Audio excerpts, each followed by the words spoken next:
Slovo po slovo učimo mi.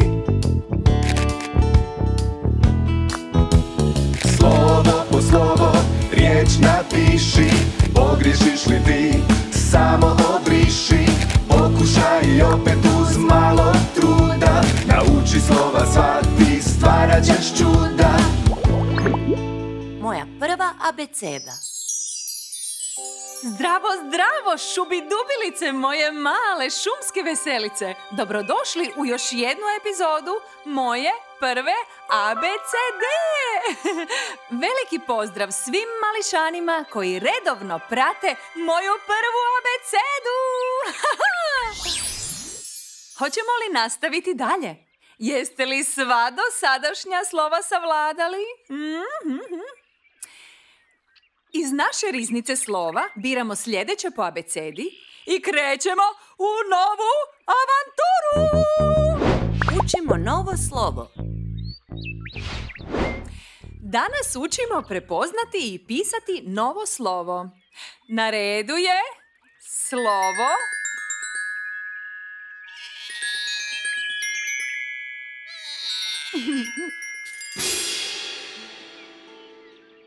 Č.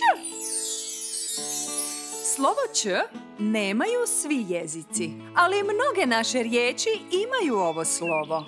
Vrlo je lijepo i zvuči mekano. A znate li kako izgleda? Slovo Č izgleda kao slovo C s kosom crticom na vrhu.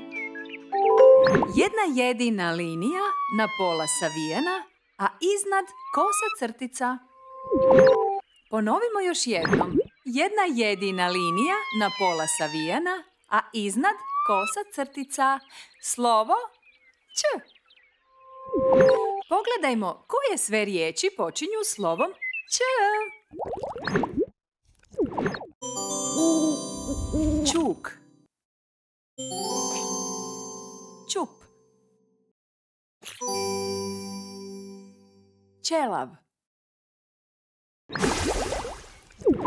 Ponovimo još jednom kako se piše Č. Jedna jedina linija na pola savijena, a iznad kosa crtica. Tako je! Izgleda kao slovo C s kosom crticom na vrhu. Poslušajmo i novu pjesmicu uz koju ćemo lakše naučiti slovo Č. Hoćemo li je zajedno otpjevati?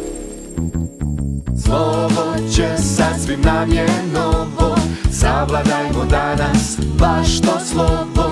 Zamisli sad riječ kućica ti, pa pokušaj Č u njoj pronaći. Znaš li ti možda što je čuk? On noću pjeva kad je vani muk. Hajdemo još jednom ponoviti kako se piše slovo Č.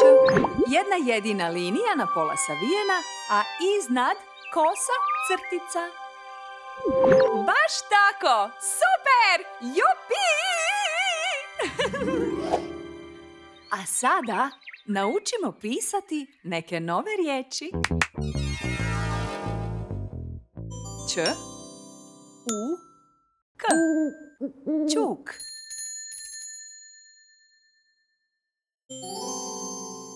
Č, U, P. Čup.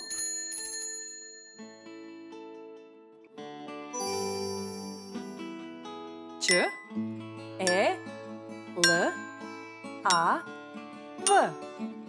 Ćelav. To bi bilo sve od mene za vas za sada. Ljubi vas sve, vaša Mimi. Pa, pa!